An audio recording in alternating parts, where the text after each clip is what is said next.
Un seul mot de travers à ces gens, et tu disparaîtras pour toujours, murmura un collègue serveur alors que Sophie entrait dans la fête la plus dangereuse de Brooklyn. Son uniforme était impeccable, mais ses mains trahissaient un léger tremblement.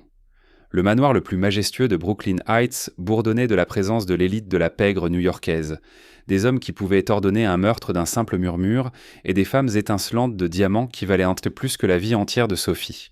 Le cœur de Sophie battait à tout rompre dans sa poitrine alors qu'elle tenait en équilibre un plateau d'argent chargé de champagne, se faufilant à travers la foule en costume de marque et robe de haute couture. À 20 ans, ce travail de traiteur payait 3 fois plus que ses services habituels au dîner. De l'argent dont elle avait désespérément besoin pour les factures médicales croissantes de sa grand-mère. Monsieur Giordano, le directeur du service traiteur, lui avait donné des instructions strictes. Servir les boissons, rester discrète et, surtout, ne jamais croiser le regard des membres de la famille Cavallari. « Ce sont des gens dangereux », avait-il murmuré avec insistance lors du briefing du personnel. Ses yeux balayèrent nerveusement la cuisine. Les conversations étouffées autour d'elle firent nain soudain place à un silence respectueux lorsqu'un gentleman âgé entra dans la salle de bal, s'appuyant légèrement sur une canne ornée d'une tête de lion en argent. Le patriarche sicilien était arrivé, le père d'Ethan Cavallari, le célèbre homme de 29 ans qui avait pris le contrôle des intérêts commerciaux de la famille avec une efficacité impitoyable. Sophie se figea lorsque le vieil homme s'approcha directement d'elle, son visage ridé se plissant en une grimace interrogative. Son plateau trembla dangereusement. Le champagne éclaboussa le cristal alors qu'il gesticulait impatiemment dans sa direction, parlant rapidement dans ce qui semblait être un italien à fort accent.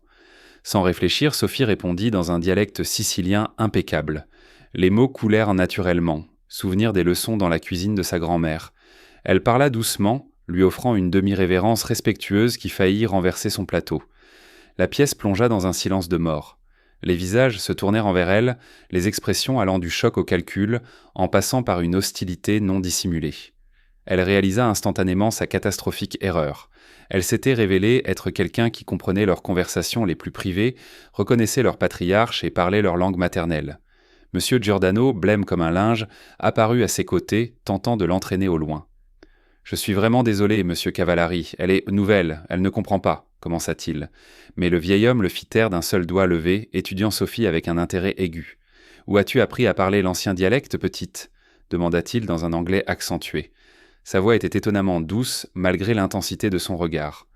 Peu d'Américains, même ceux ayant un héritage sicilien, le parlent avec une telle pureté. Avant que Sophie ne puisse formuler une réponse qui ne mettrait pas sa situation davantage en péril, une présence autoritaire se matérialisa à côté du patriarche. Ethan Cavallari lui-même, grand et imposant dans un costume noir parfaitement coupé. Sa réputation de violence calculée le précédait dans toute la pègre de Brooklyn. « Y a-t-il un problème avec le personnel, père ?» demanda Ethan d'une voix faussement douce. Lorsque son regard sombre glissa sur Sophie, avec une évaluation froide, quelque chose changea dans son expression au moment où leurs yeux se rencontrèrent. Une lueur d'intérêt, rapidement masquée par un détachement professionnel. Le visage ridé du patriarche s'illumina d'un sourire inattendu, alors qu'il revenait à un Sicilien rapide, racontant à son fils quelque chose qui fit légèrement hausser les sourcils d'Ethan.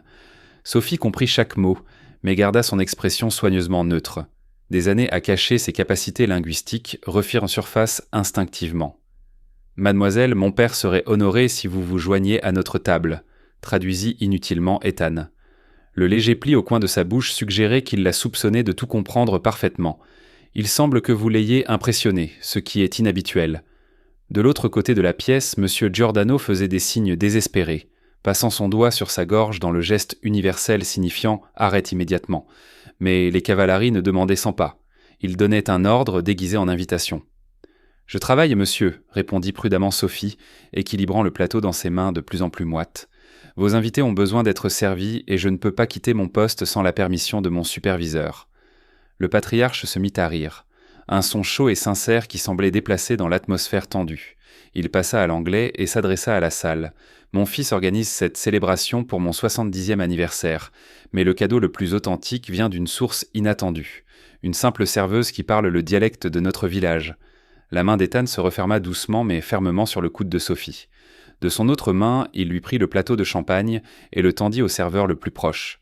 « Votre superviseur travaille pour la société de traiteurs, qui travaille pour moi, » dit-il. Son souffle était chaud contre son oreille alors qu'il la guidait vers la table principale. Sophie sentit des dizaines de regards calculateurs suivre son mouvement à travers la salle de bal, l'évaluant soit comme une menace, soit comme une opportunité.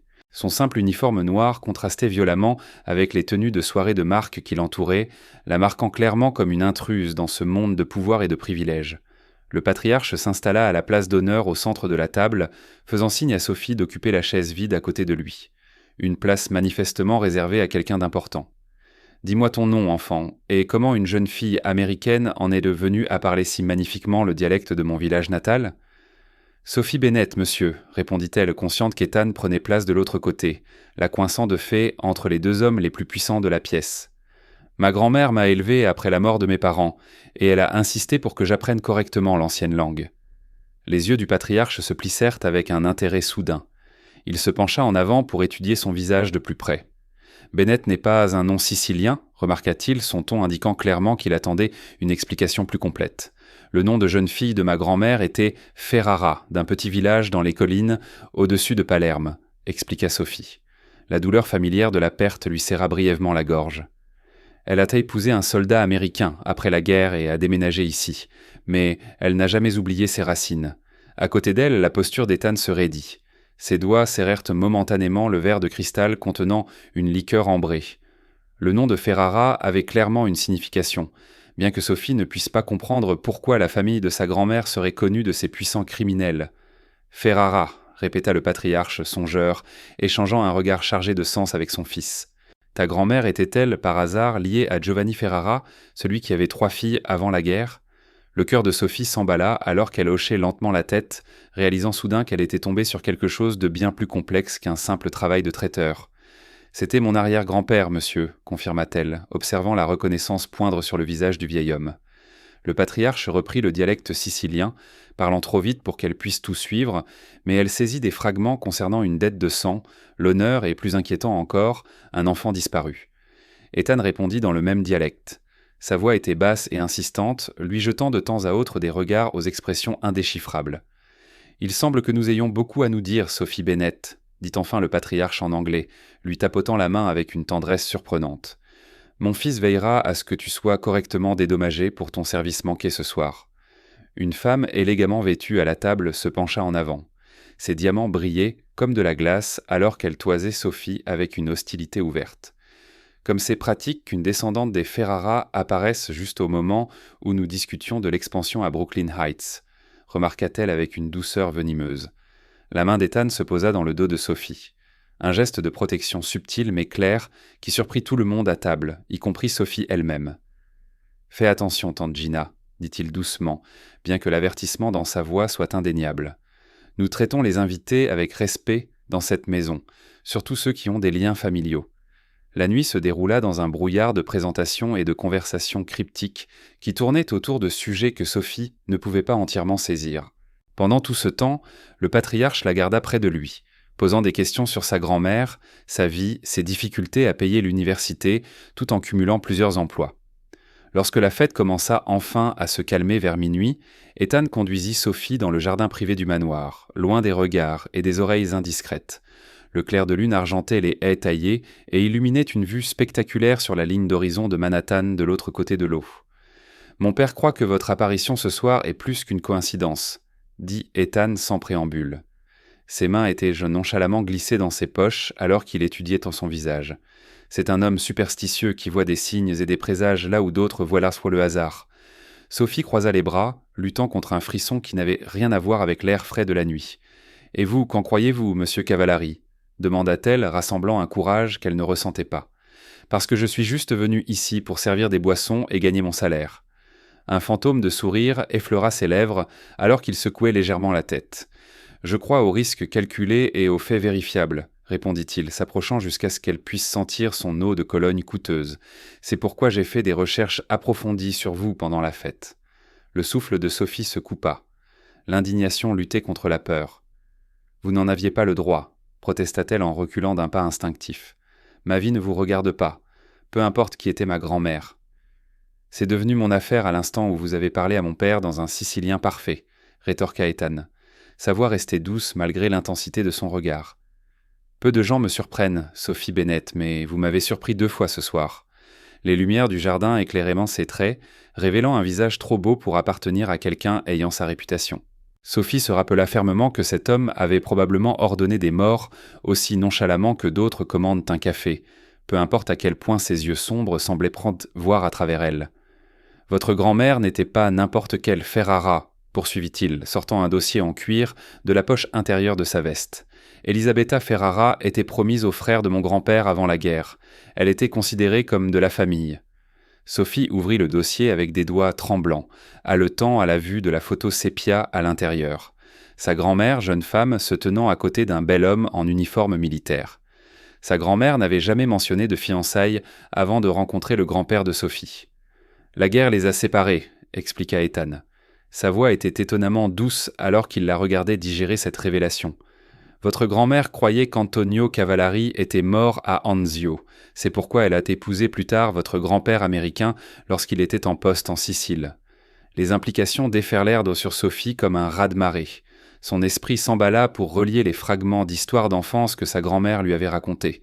Le mystérieux bienfaiteur qui avait payé le voyage de sa grand-mère en Amérique, les étranges cadeaux qui arrivaient à chaque Noël sans adresse d'expéditeur. « Mais qu'est-ce que cela a à voir avec moi ?»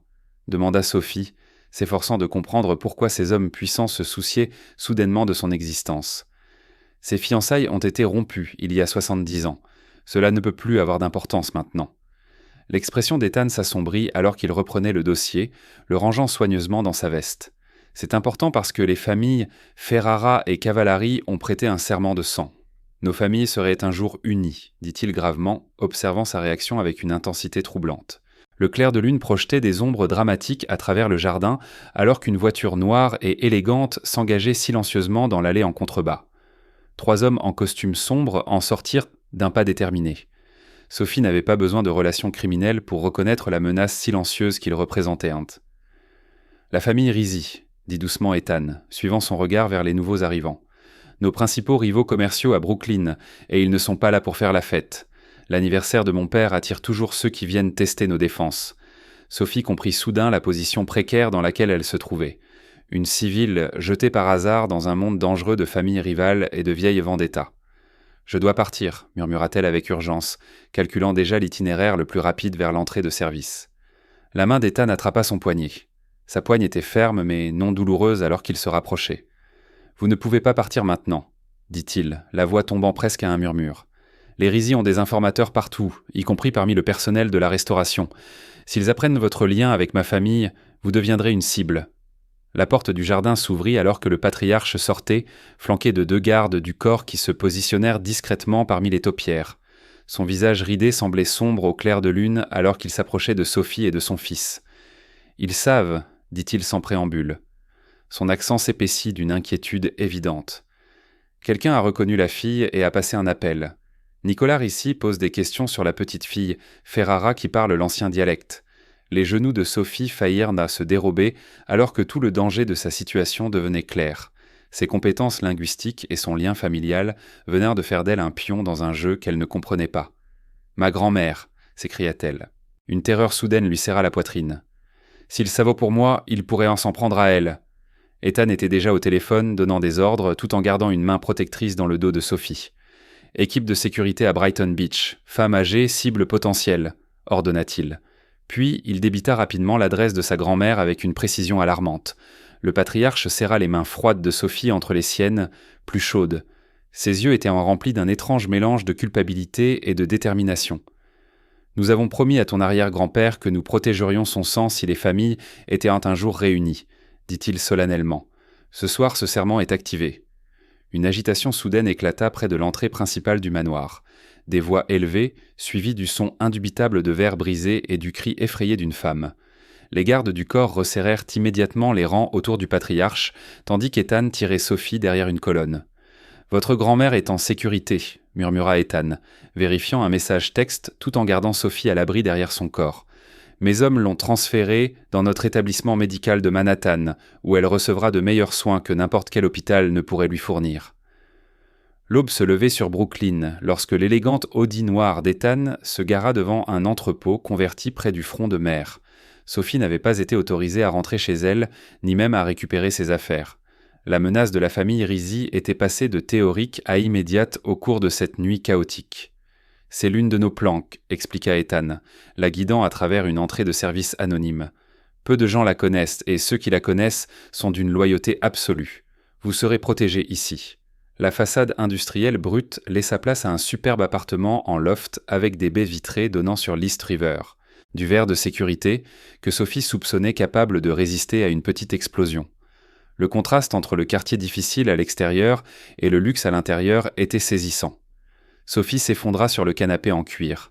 L'épuisement émotionnel et physique la rattrapait enfin alors que l'adrénaline de la nuit retombait. « Je ne comprends pas pourquoi la famille Rizzi se soucierait de moi », dit-elle en se massant les tempes où un mal de tête commençait à se former.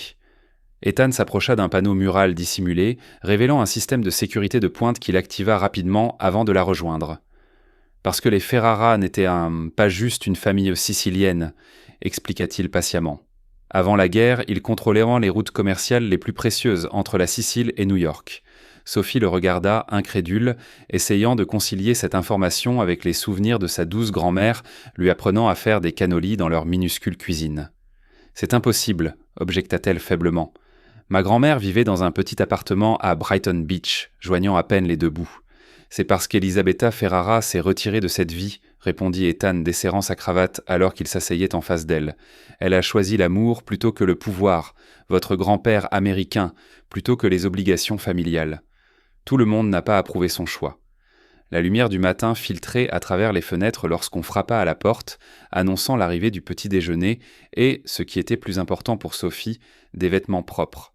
Une femme âgée bienveillante se présenta sous le nom de Rosa, apparemment la gouvernante qui gérait les diverses propriétés d'Ethan.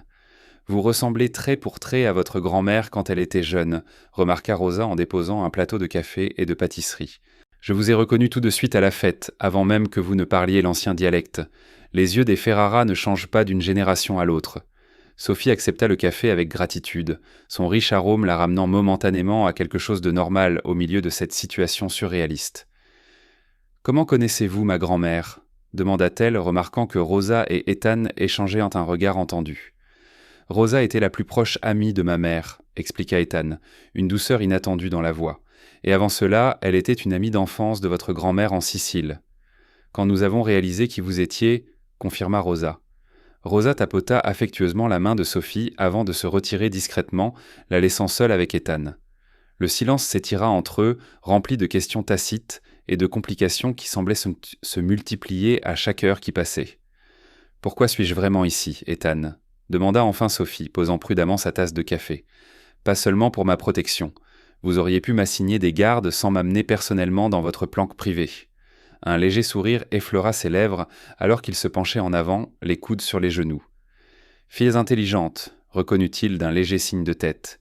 Vous êtes ici parce que j'ai besoin de déterminer si vous êtes un atout ou un handicap pour ma famille. » Cette honnêteté brutale était presque rafraîchissante après une nuit de demi-vérité énigmatique. « Et si je suis un handicap ?»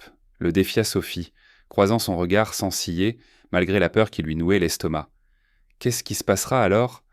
Alors je m'assurerai que vous et votre grand-mère disparaissiez en toute sécurité vers une nouvelle vie, loin de New York, » répondit Ethan sans hésitation. « Contrairement à ce que vous pourriez penser, je ne fais pas de mal aux innocents, surtout à ceux qui ont des liens avec ma famille. » 3 semaines s'écoulèrent dans l'étrange stase de la planque d'Ethan.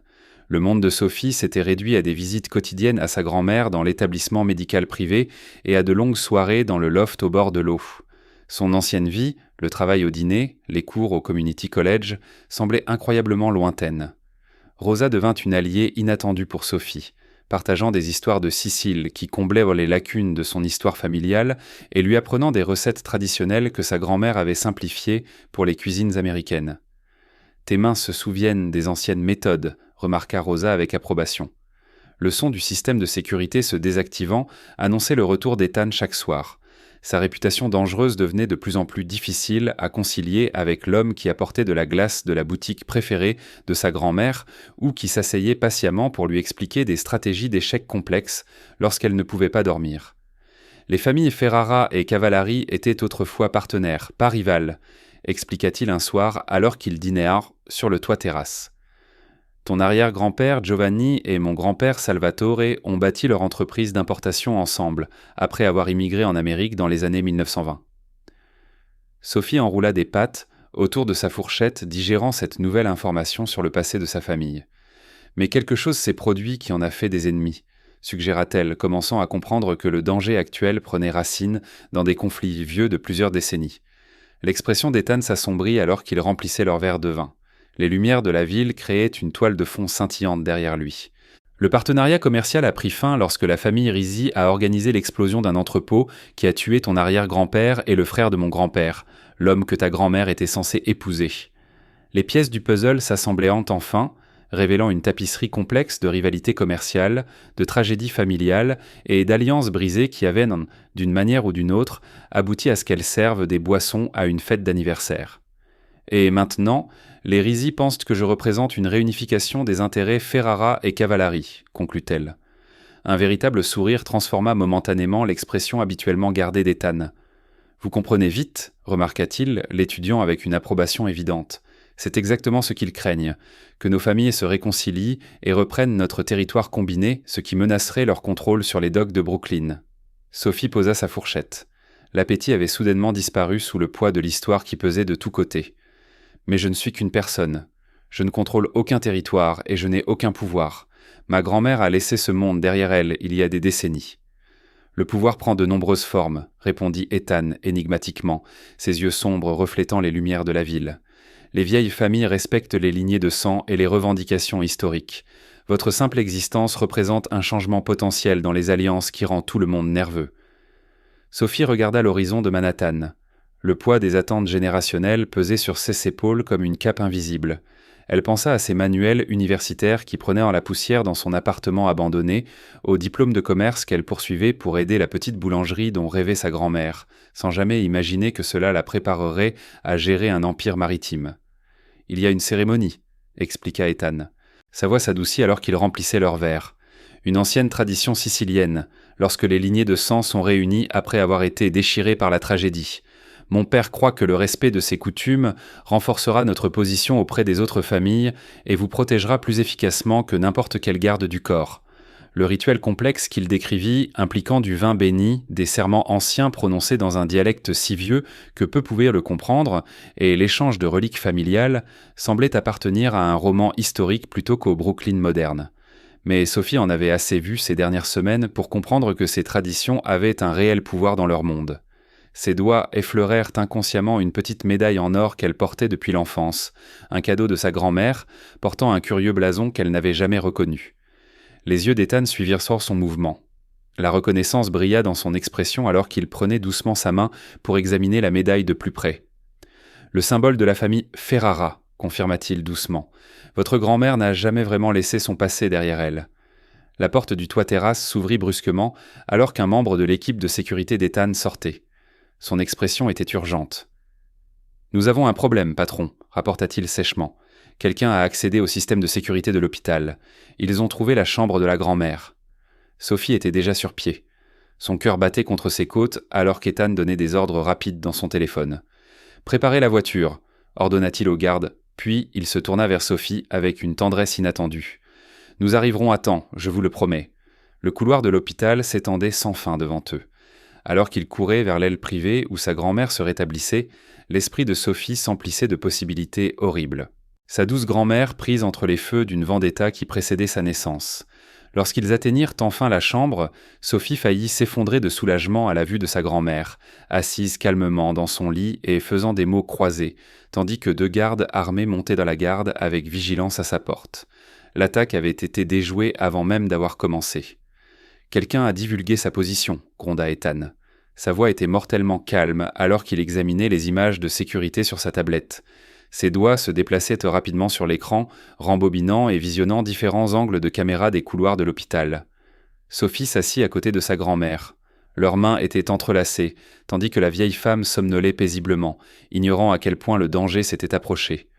La tentative d'effraction avait secoué Sophie, jusqu'à la moelle, transformant des menaces abstraites en une réalité terrifiante.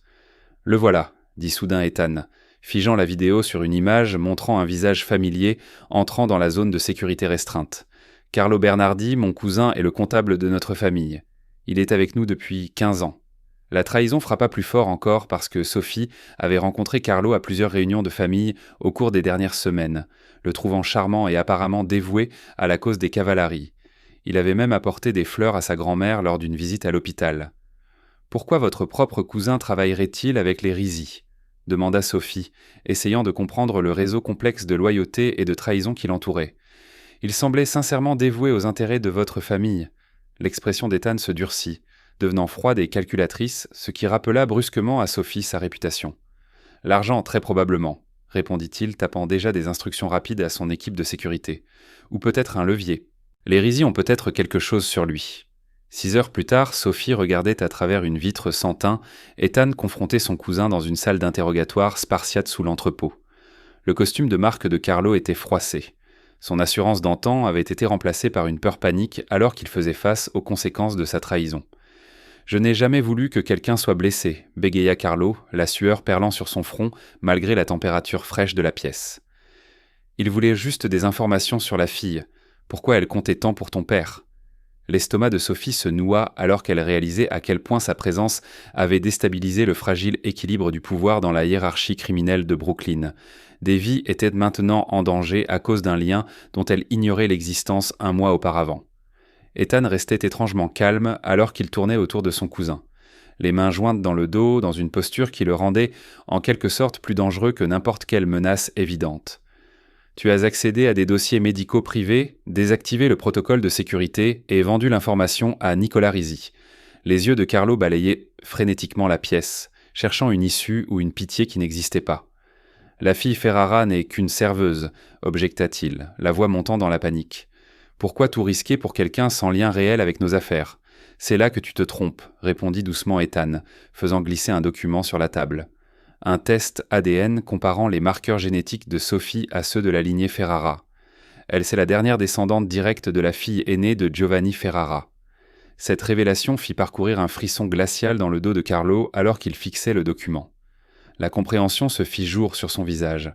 La lignée Ferrara n'était pas seulement respectée, elle était vénérée parmi les anciennes familles pour leurs innovations dans la création de routes commerciales insaisissables pendant la Prohibition. Des racines qui avaient en fait des fortunes et consolidé le pouvoir pendant des générations. « Elle a le grand livre des Ferrara », continua Ethan. Sa voix était à peine plus qu'un murmure, mais elle emplissait toute la pièce. Sa grand-mère le lui a confié avant que nous ne les mettions en sécurité. Des coordonnées, des contacts et des codes qui n'ont pas été utilisés depuis des décennies, mais qui restent valides.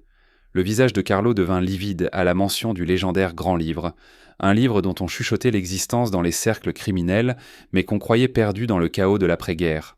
Si les Risi avaient su son existence, ils n'auraient reculé devant rien pour le posséder, ce qui expliquait leur tentative de plus en plus désespérée pour atteindre Sophie. Sophie regardait à travers la vitre. Son esprit tourbillonnait de questions sur ce grand livre qu'elle était censée posséder. Sa grand-mère lui avait donné un vieux livre relié en cuir, rempli de ce qui semblait être de la poésie et des recettes, insistant pour qu'elle le garde près d'elle. Cette banale relique familiale pouvait-elle être ce que ces hommes dangereux convoitaient ? Sophie plaqua sa main contre la vitre, secouée par cette révélation et son apparente importance. Personne n'avait mentionné de prélever son ADN, bien qu'elle se souvienne d'un médecin à l'établissement médical lui faisant un prélèvement de joue lors de ce qu'elle pensait être un examen de routine. Les territoires de Ferrara lui reviennent légalement, poursuivit Ethan, implacable, tapotant le document d'un doigt. Des territoires que la famille Risi gérait depuis que sa grand-mère avait quitté la Sicile. Gérait, mais ne possédait jamais. L'expression de Carlo passa de la peur au calcul alors qu'il traitait cette information, réévaluant clairement sa position à la lumière de ces nouvelles révélations. Si je t'aide à protéger ces territoires de l'ingérence des Risi, peut-être que mon indiscrétion pourrait être pardonnée ? Le patriarche de la famille entra dans la salle d'interrogatoire avec une agilité surprenante pour son âge. Son visage usé était marqué par les lignes d'une profonde déception alors qu'il regardait son neveu. « La loyauté familiale ne peut être négociée, Carlo, » dit-il lourdement. « Soit elle existe, soit elle n'existe pas. » 2 mois après son entrée accidentelle dans le monde des Cavallari, Sophie se retrouva aux côtés d'Ethan sur les quais de Brooklyn, regardant l'aube éclairer l'horizon de Manhattan. Les ouvriers déchargeaient pour des conteneurs sous l'œil vigilant du personnel de sécurité portant le blason des Cavallari. « Mon père a transféré le contrôle de tous les actifs Ferrara à ton nom, » expliqua Ethan, lui tendant une mallette en cuir contenant des documents juridiques portant des sceaux officiels. C'est ton droit de naissance, bien que ce que tu décideras d'en faire t'appartienne entièrement. » Sophie parcourut les papiers avec des doigts tremblants. Submergée par les implications de posséder des routes commerciales, des entrepôts et des licences d'importation valant des millions, sa vie simple avait disparu comme la brume matinale, remplacée par une responsabilité qu'elle n'avait jamais cherchée. « La famille Rizzi n'acceptera pas cela, » dit-elle doucement, comprenant instinctivement que la signature de ces documents ferait d'elle une cible permanente. Ils contrôlent ses actifs depuis des décennies. Ils ne vont pas simplement se retirer à cause d'un bout de papier. L'épaule d'Ethan effleura la sienne alors qu'ils regardaient l'activité dans le port, et ce contact fortuit envoya une chaleur inattendue à travers son corps, malgré la gravité de leur conversation. « Non, ils ne l'accepteront pas, » acquiesça-t-il sombrement. « C'est pourquoi la réunion d'aujourd'hui est si importante. Pendant des semaines, Ethan avait négocié une rencontre avec Nicolas Rizzi, l'héritier imprévisible de l'empire familial rival. La rencontre devait avoir lieu en terrain neutre, une église reconvertie en restaurant dans un quartier historique de Brooklyn, avec des représentants des 5 familles comme témoins. « Souviens-toi de ce dont nous avons parlé, » murmura Ethan alors qu'il se dirigeait vers la voiture qui les attendait. « Ne montre aucune peur, ne t'excuse pas de revendiquer ce qui t'appartient de droit, et ne tourne jamais le dos à Nico, il est imprévisible, même selon nos standards. » Un silence tendu régnait dans la salle à manger, privée du restaurant, qui fut brusquement rompu lorsque Sophie entra au bras d'Ethan. 12 hommes se levèrent de leur siège. Leurs expressions allaient de la curiosité à l'hostilité pure et simple, alors qu'ils évaluaient dans la femme au centre du conflit imminent. Nico Rizzi était assis au bout de la table. Un homme d'une 40aine d'années, aux yeux froids et au sourire chirurgical qui n'atteignait jamais ses yeux. « Alors c'est la serveuse qui parle sicilien », remarqua-t-il en anglais, brisant délibérément le protocole en ne se levant pas. Cela vaut à peine de perturber une décennie d'accords commerciaux pacifiques. Sophie redressa le dos, incarnant la digne quiétude de sa grand-mère, tandis qu'Ethan la conduisait à sa place. « Je n'ai pas choisi mon sang, monsieur Rizzi, » répondit-elle calmement, croisant son regard sans hésitation. « Tout comme je n'ai pas choisi de devenir la cible de vos hommes. » La réunion dégénéra rapidement après l'échange des politesses préliminaires. Le masque de civilité de Nico se fissura lorsque les documents établissant la revendication de Sophie sur les actifs Ferrara furent présentés. Son visage devint rouge de colère alors qu'il frappait du poing la table polie. « Ce n'est rien d'autre qu'une prise de pouvoir des cavaleries », hurla Nico, ignorant les tentatives de médiation des autres représentants des familles. « Utiliser une serveuse quelconque avec des compétences pratiques en sicilien pour récupérer un territoire qu'ils ont perdu à la loyale il y a des décennies. » Sophie sentit Ethan se tendre à côté d'elle. Sa main se déplaça discrètement vers sa veste, où elle savait qu'il portait une arme. L'atmosphère dans la pièce changea dangereusement alors que les gardes le long des murs se redressaient. Leurs mains planaient rondant près de leurs armes à feu dissimulé. « Je propose un compromis, » dit clairement Sophie. Sa voix trancha la tension croissante. Tous les yeux se tournèrent vers elle avec surprise, y compris ceux d'Ethan, car elle déviait de leur stratégie soigneusement planifiée. « Un partenariat commercial entre nos familles. Gestion égale, profits égaux. » L'expression de Nico oscilla entre la suspicion et le calcul alors qu'il examinait sa proposition inattendue. « Pourquoi partageriez-vous ce que vous prétendez vous appartenir légalement ?» demanda-t-il, plissant les yeux à la recherche d'un piège. « Surtout avec quelqu'un que vous croyez avoir ordonné une attaque contre votre grand-mère ?» Avant que Sophie ne puisse répondre, les portes du restaurant s'ouvrirent à la volée et des hommes armés envahirent la pièce. Leurs armes n'étaient pas pointées sur le contingent cavalerie, mais sur Nico Rizzi lui-même. Des agents fédéraux en gilet pare-balles se déplacèrent avec une efficacité rodée, bloquant les sorties et désarmant les gardes. « Nicolas Rizzi, vous êtes en état d'arrestation pour complot, racket et tentative de meurtre », annonça une femme au visage sévère portant une veste du FBI, brandissant un mandat pendant que son équipe neutralisait le chef de la pègre stupéfait. « Nous avons des preuves enregistrées de vos ordres concernant Elisabetta Ferrara. » Un an plus tard, Sophie se tenait dans le siège étincelant de Ferrara Cavalry Imports, observant les navires traverser le port depuis la fenêtre de son bureau d'angle. La fusion des 2 entreprises familiales avait transformé leurs opérations, faisant passer des entreprises auparavant obscures au rang de sociétés de transport maritime internationales respectées. Sa grand-mère était assise dans un fauteuil confortable non loin de là. Sa santé s'était radicalement améliorée depuis qu'elle avait déménagé dans le penthouse qu'elle partageait désormais avec Sophie. Les yeux de la vieille femme brillaient l'air de fierté alors qu'elle regardait sa petite-fille assumer son nouveau rôle avec assurance. « Ton arrière-grand-père serait fier », remarqua-t-elle en sicilien. Son accent était resté parfait malgré des décennies en Amérique. Tu as ramené l'entreprise familiale à son objectif initial, un commerce honnête entre nos deux patries. » La porte du bureau s'ouvrit et Ethan entra. Son habituel costume noir avait été remplacé par un gris anthracite plus accessible, qui parvenait tout de même à transmettre l'autorité. L'année écoulée avait adouci certains de ses traits les plus durs, bien que Sophie sache qu'il maintenait toujours les relations et l'influence qui assuraient la sécurité de leurs opérations commerciales. « Les contrats de Tokyo sont finalisés », annonça-t-il, posant un dossier sur le bureau de Sophie, avant de se pencher pour embrasser tendrement la joue de sa grand-mère. « Et vos médecins ont approuvé le voyage en Sicile que vous planifiez. » Le cœur de Sophie se gonfla en observant cette interaction, se souvenant à quel point Ethan avait initialement intimidé sa grand-mère avant de gagner progressivement son affection par son attention respectueuse et son intérêt sincère pour ses histoires sur la Sicile. Leur amitié improbable avait été le premier signe que ces mondes pouvaient fusionner avec succès. « Le vieux village n'a pas beaucoup changé, selon mes contacts, » poursuivit Ethan, venant se tenir à côté de Sophie près de la fenêtre. « La maison familiale de votre grand-mère a été restaurée et est prête pour votre visite le mois prochain. Le procès de Ricci avait mis au jour une décennie de corruption et de violence, ouvrant la voie au partenariat Ferrara-Cavallari pour établir de nouvelles pratiques commerciales légitimes. » Sophie avait témoigné au sujet de l'attaque contre sa grand-mère. Son témoignage clair avait aidé à obtenir la condamnation de Nico et de ses principaux lieutenants. « Je n'aurais jamais pensé être reconnaissante d'avoir parlé à un étranger en dialecte sicilien, » songea Sophie, se blottissant inconsciemment contre la présence solide d'Ethan à ses côtés. Un seul moment de reconnaissance a tout changé. La main d'Ethan glissa autour de sa taille. Un geste qui lui envoyait toujours une décharge électrique, malgré l'année qu'ils avaient passée à se transformer progressivement d'alliés réticents en partenaires commerciaux, puis en quelque chose de bien plus personnel. « Certains appellent cela le destin », suggéra-t-il. Une ombre de sourire adoucissait ses traits. Derrière la fenêtre de leur bureau, un voilier en bois d'époque, méticuleusement restauré au cours de l'année écoulée, glissait dans le port. Son pont poli brillait au soleil. La voile du navire arborait le blason combiné des Ferrara et des Cavallari, un cadeau de mariage du père d'Ethan, symbolisant l'héritage maritime de sa famille, restauré à ses origines honnêtes. Le plat projet Renaissance sicilienne, l'idée de Sophie lancée 6 mois plus tôt, avait déjà créé des emplois légitimes pour des dizaines de jeunes à risque issus des quartiers de Brooklyn, autrefois contrôlés par l'intimidation.